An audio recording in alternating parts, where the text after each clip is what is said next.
As more and more begin to know, the status quo has got to go. They're bound to say yes to a man named Dr. No, a man who makes the establishment panic. Grassroots are growing way too wild, too organic.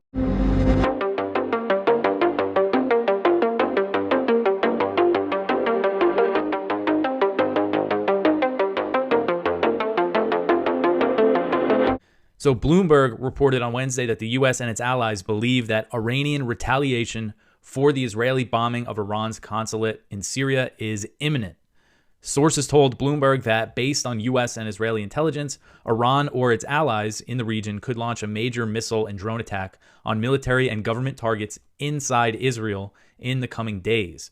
There was other reports that said similar things, including one from Axios, that said Israel is expecting a direct Iranian attack on its territory launched from Iran's soil. And Israeli sources told the outlet that Israel would respond by launching direct attacks on Iran. That's what they're threatening. Now, Israel has a history of covert attacks inside Iran, assassinations, sabotage attacks, small little drone attacks that are launched from inside Iran, from intelligence assets inside Iran. But this sounds like they're talking about something different, like airstrikes. And realistically, Israel is not really capable of, they don't have heavy bombers that can fly long distances. They would need support from the U.S. to bomb Iran. And I think it's pretty clear that if Iran does something like this, that the U.S. is going to intervene directly. And so there's a lot of questions here. Are these officials, are these reports true? Or is Israel, are the U.S. trying to goad Iran into something? I think it's clear that's exactly what Israel's doing here. They want to provoke a huge war, get the U.S. directly involved. I think that's hard to argue at this point. So President Biden on Wednesday walked back a call for Israel to declare a 6 to 8 week ceasefire in Gaza, saying that the truce must be tied to a hostage deal and that it was up to Hamas. So these comments came a day after an interview aired where Biden appeared to say that Israel should unilaterally declare a temporary ceasefire. And if that is what Biden wanted, that would have been a big shift in policy. I didn't see this, but according to the Times of Israel, the White House already walked back what he said, saying that he was referring to a hostage deal that's being negotiated. But Biden said in a press conference on Wednesday, quote, "It's now up to Hamas. They need to move on the proposal that has been made so we can get these hostages home where they belong. It also brings back a 6-week ceasefire that we need now," end quote. So I've been covering some hostage deal stuff. It's really tough to know exactly what's going on, but there's no indication right now that a deal is going to be reached. Hamas is still saying that they want permanent ceasefire, withdrawal of Israeli troops. Netanyahu's not going for that, obviously. But there is also signs that maybe Hamas is willing to compromise on a deal for a 6-week ceasefire, but some of their main demands for that are still not being met. One of them being Palestinians giving them the ability to return to northern Gaza, the ones who fled from there. And that's something Israel does not want to do. Well, the Biden administration has admitted that it massively undercounted what it has spent on the proxy war in Ukraine. And this was reported by the American Conservative on Tuesday. It was an exclusive over there. The report said that the White House's Office of Management and Budget had previously estimated the U.S. has spent $111 billion on the war. And for over a year, a group of members of Congress pressed the OMB, that's the White House Office of Management and Budget, and they pressed them to figure out the real number and recently found that it was $125 billion, $14 billion more than what the White House had previously claimed. In a letter sent to the director of the OMB on Tuesday, Senator J.D. Vance, Representative Marjorie Taylor Greene, and 15 other members of Congress said that they, quote, "now have confirmation from OMB that the total Ukraine spending figure is significantly higher than the administration has ever admitted," end quote. The lawmakers asked OMB Director Shalonda Young to answer a series of questions about U.S. spending on the proxy war and gave her a deadline of April 30th to answer these questions. And the letter also noted that the Biden administration still has $4 billion in what they call presidential drawdown authority for Ukraine. That lets the U.S. send weapons directly from military stockpiles. The Pentagon hasn't used it because they say they don't have the money to replace the weapons. And this $4 billion is funds that they magically found. They said, we found an accounting error that overvalued the weapons for Ukraine, and it gave them another $6 billion, and they used about $2 billion of it. So they have $4 billion left, but they say they don't have money to replace the weapons. Yet we have seen them figure out ways to still send weapons to Ukraine. Last month, they announced the new $300 million arms package for Ukraine, and they claim that they found the money from the U.S. Army budget, even though you've had the Pentagon say that they need $10 billion to replace things they've sent to Ukraine. It just doesn't make any sense, the things that they're saying. And we know that they could always just find the money if they want. So Anyway, I mean, that's a pretty big margin of error there, $14 billion more. It's an article from Kyle Anzalone at the Libertarian Institute. So a group of 19 House Republicans bucked GOP leadership and voted with Democrats against a bill that would extend Section 702 of FISA, and this is the law that allows for mass surveillance and the collection of Americans' data. On Wednesday, Speaker of the House Mike Johnson brought the legislation up for a procedural vote, and it failed 193 to 228. The Republican opposition was made up of a group of freedom-oriented representatives led by Matt Gaetz. Gaetz said in a statement, quote, "The reauthorization lacks essential reforms to protect Americans' Fourth Amendment rights, such as requiring the FBI to obtain a warrant before searching Americans' data and a prohibition on the government purchasing Americans' data from third-party data brokers. FISA authorities have been used to violate the law more than 278,000 times by the national security state, and there has yet to be any consequences for this illegal activity by our government," end quote. So he criticized Speaker Johnson for letting this bill come to the floor without the reforms. So Trump, before the vote, he posted on his Truth social media site, I'll just read. He said, quote, "Kill FISA. It was illegally used against me and many others. They spied on my campaign," end quote, which is true. But Trump also signed an extension of the program when he was in the White House. So got to point that out. Here's Gerald Salenti with today's trends in the news. The important things going around the world are not being reported because you got a bunch of shitheads in charge and all they're interested in is blowing up crap so they give you more stuff to listen to. And of course, all they do is they listen to their government whoremasters. Yeah, the politicians. That's why you get these t-shirts. Hey, politician, who the fuck are you to tell me what to do? They're nothing more than prostitutes. They suck up to their corporate pimps and their government whoremasters. And that's who's running the show. So moving on to the economy.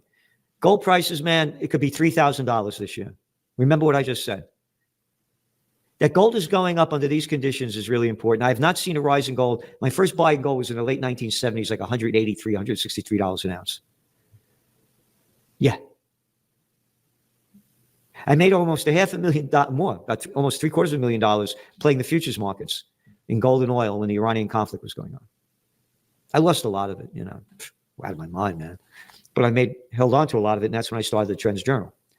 I became a political atheist. They just taught us to hate Iran without any of the facts. And I said, as everybody's hating Iran, what will oil and gold prices do? I started playing the futures markets. So going on about what in the world is going on and how bad it is. This is from Bloomberg. Credit card delinquency rates were worst on record in Fed study. Oh, everything's fine. The rich are getting richer. The plantation workers of slave land are getting poorer. And the fucking credit card companies? Hey, the mafia is charging 10%. We could charge 29% or more. You got to pay now, buy now, pay later. We'll get you a lot more. Oh, yeah, we're a member of the gangsters. The ones that the Prince of Peace. You got the cover right there. Nothing's changed. So the credit card delinquencies are important. This thing's going to go down. Oil prices go up. People can't afford it. And yeah, commodity rally poses inflation risk. Yeah, no shit. Musk says AI will outsmart humans by next year. The humans are dumber than shit. They're outsmarted already. You're a year late. Did Taylor Swift get fucked up? Chip facilities get billions to bolster production, right? Washington. The Biden administration will award up to $6.6 billion of the taxpayers of Slavelandia's money in grants to Taiwan Semiconductor Manufacturing Company. We're giving the fucking money to Taiwan? And why are we giving money to anybody? Hey, fuckfaces, you ever heard of capitalism? This is fascism. It's the merger of state and corporate powers. Oh, that's not my words. That's that guy Mussolini. Yeah. When we were kids, I remember, I'm born in 1946 after the war. Whistle while you work. Hitler is a jerk. Mussolini bit his weenie. Now it doesn't work. Yeah, that Mussolini. It's fascism. Giving all these corporation tax breaks. I'm going to create jobs. Give me free money. Give me the money for the plantation workers. Okay, yes, sir. Yes, sir, because you give us campaign contributions, bribes and payoffs. Anyway, what else we got here? OpenAI and Meta poised to make AI leap with more models skilled, quote, in reasoning. Yep, we lost all our reasoning, and the younger generation's totally gone with it. It is the future. Again, the Trends Journal, right here. Facts. .com this. We call it .com bust. Said it would happen by the second quarter of 2000. This is when it was quarterly magazine, and this is in the fall of 1999. .com fell in March of 2020, of 2000.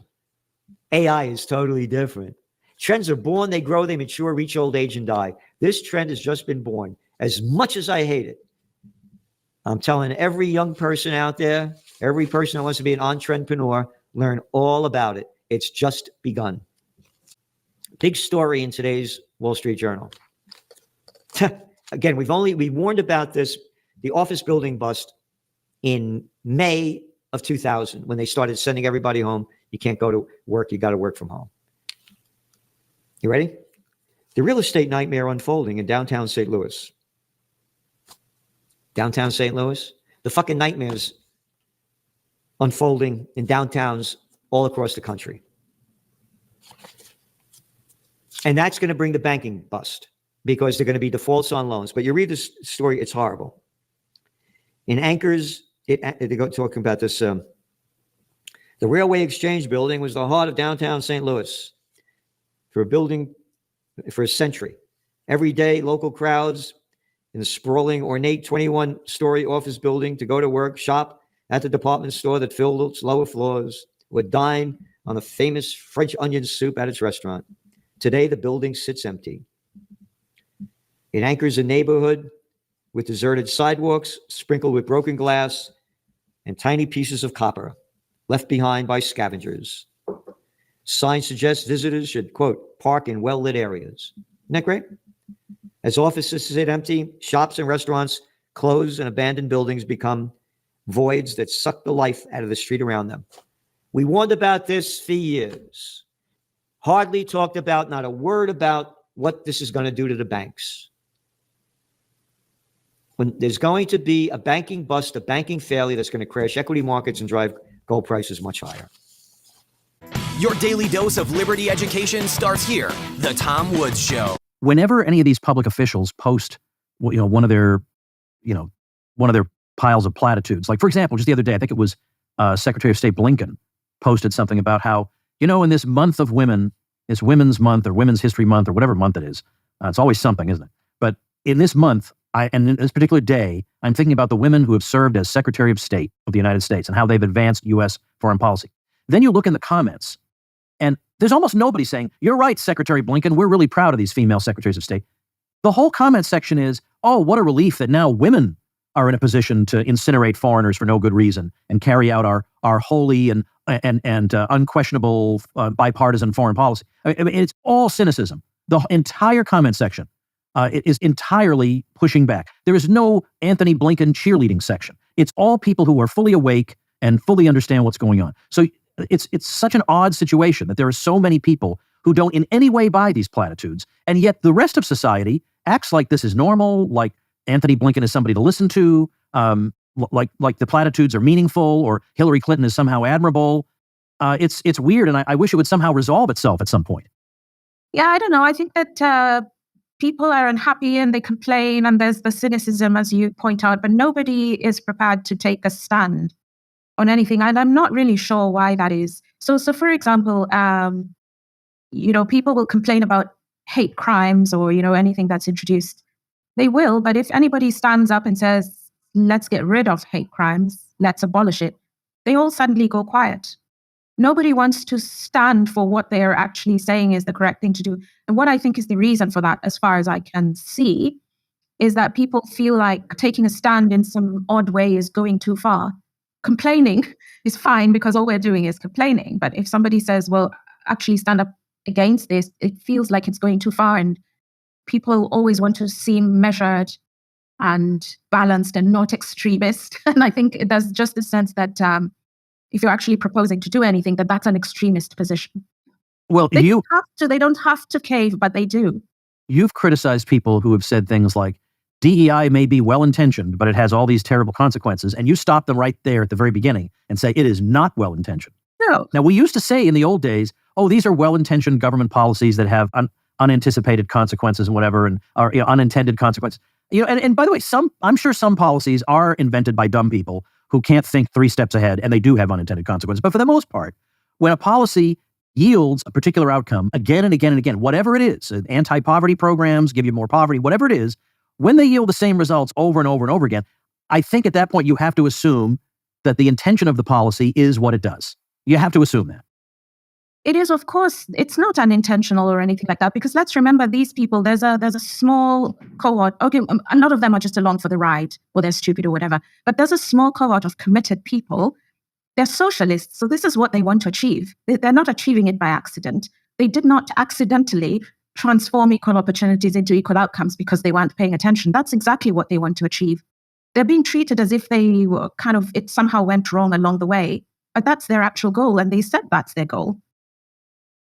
But what do you say then to people who at least rhetorically will say, look, all we're trying to do is overturn historical injustices and level the playing field. A lot of people have been treated badly in the past, so we can't give them equal opportunity. So we're going to have to give them a boost through DEI. And, whoever is displaced will find something somewhere. But for heaven's sake, we got to integrate everybody into the society, and it's not happening organically, so it's going to happen through state intervention. These are the most dangerous people. They are more dangerous than Marxists. See, a Marxist comes at you from the front and says, I'm a Marxist and I want to abolish, private ownership of the means of production. So you can see your enemy and you can have some kind of debate with that person. They can try to persuade people to Marxism, and you can try to show why Marxism doesn't work. And it's in a way, it's a fair battle. But the people you describe, these are the worst kind of enemy because they purport to agree with you. They will say, oh yes, Marxism is wrong. Equal outcomes is wrong. I'm not into that. All I want to do is equal opportunities. We just want to achieve justice. These are the most dangerous people. These are actually the people that Tom Sowell was talking about in his chapter on the quiet repeal of the American Revolution. He says the people repealing the American Revolution are not the self-identified communists who say, I'm a communist and I want to revolt. Those are not the dangerous people. He says the dangerous people are the ones who say, all we're doing is equality, and all we're doing is, as you say, giving people opportunities. Meanwhile, they're dismantling the American Constitution. So that's what I would say. These people are not harmless. They look harmless, and that's why they're more dangerous.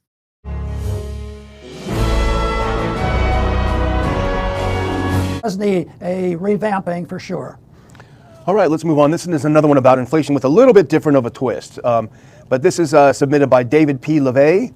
And if we can put that up, can you analyze the impact on inflation caused by Trump versus Biden? Republicans keep calling Biden the inflation king, but inflation print seems more accurate. Trump still holds the record for the first and second largest socialist bills signed into law in human history. That's a good question, because that shows an understanding of what's going on. And if you're a loyal Republican and you do a good job to try to be a good conservative, then when a person like Biden comes in a week after he's in, there might be an economic incident, the prices go up or something like that, and they say, "Oh, it's the Democrats, they did it." It's not that's I think a negative, because it's not exactly true. You don't have this type of inflation where prices are going up all over the place. And if you wait a few months, everything, say, well, it's Biden's fault, it's Biden's fault. He aggravates it, he makes it worse, he participates in it. I'd say probably his votes as a senator overall probably did more harm than his week or two or a month or two being in the presidency. But certainly his encouragement to have big government, whether it's for war or welfare, he's a participant, because that's one of the incentives that's put on and pressures put on the Fed to accommodate, because the Fed always knows they have to take care of the deficit. They're never going to say, if you had a Secretary of the Treasury come up and say, okay, you're over our limits, we're not going to issue any more debt. That would be a calamity, for the marketplace. So they would say, no, you have to do it. So the Fed always does it. So whether it's the Congress or the president, they're responsible. But then when you look at it, I think we frequently have said on this program, and I think libertarians are very much aware of the fact that inflation should be blamed on just about all the politicians. There's a few, we know a few that don't vote for all this spending and deficit, but that is few and in between, because they keep saying that they want to blame somebody in particular, and they can't. But it's ingrained in our system. It's been taught in our university. They have rejected. Remember the question I asked Bernanke, what was gold money? Oh, no, it's not gold money. Yet it was the elimination of gold, the final elimination of gold from our standard in 1971, that has been one of the motivating factors for me to want to spend a little bit of time talking about this issue. If we can put up Sleepy's profile. He says, would you accept the position of Fed chairman if it was offered to you by Trump? I wonder if he was sleeping when he asked that question. If they offer me, no, the answer should be no, because why would I want to join a bunch of people that are, well, I was going to use some strong word, a gang, a gang of criminals, because they're the orchestrators of counterfeiting. And so, no, it wouldn't work. Let's say I go in with a sincere interest in doing it. And yeah, what if he did what I just mentioned in the other question, is what if somebody sent the bills, sent Treasury, sent the debt over to it, and the Federal Reserve refuses to buy the government debt. That's a big deal. I mean, the world financial system really comes down. Because the people that would be reneging on that paper asset. But what is interesting though is we always honor that to prevent the crashing coming up suddenly. Because if today they said we're not going to buy any more government debt, there would be a calamity out there. But the answer to that really is, if you don't stop this nonsense, there's still going to be a calamity, because what they're paying these bills with would go, become less valuable. And when you think of the evaluation of what's been going on, in the Fed's history, taking the ratio of gold to the dollar, $20 to an ounce, now it's at more than $2,000. I mean, this is astronomical, so to speak. But if it gets real big, then you have that calamity of somebody stomping. So I don't think it would be worth my effort to go and say, well, maybe we'll have a little meeting here, and we'll talk about where the inflation is coming from. No, that's not going to work. The people wouldn't like it, and it would be very chaotic. There would be some people who could protect themselves, as we all must try to do that. And the protecting against inflation is a big deal. It's hard and difficult because if you don't have your freedom, it makes it more difficult. There are some people trying to protect against the problems that we had in the 1930s, and the very first thing that Roosevelt did was confiscate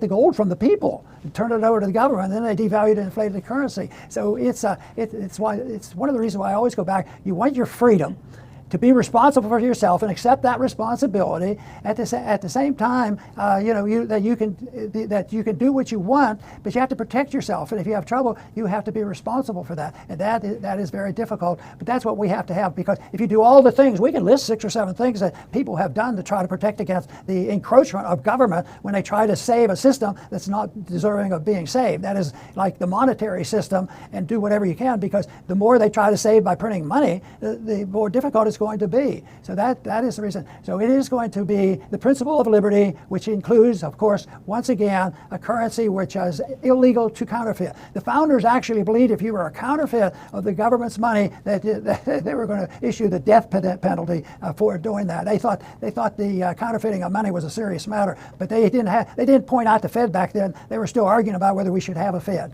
But anyway, we're where we are right now, and I'm still arguing the case that you need sound money and freedom to solve our problems.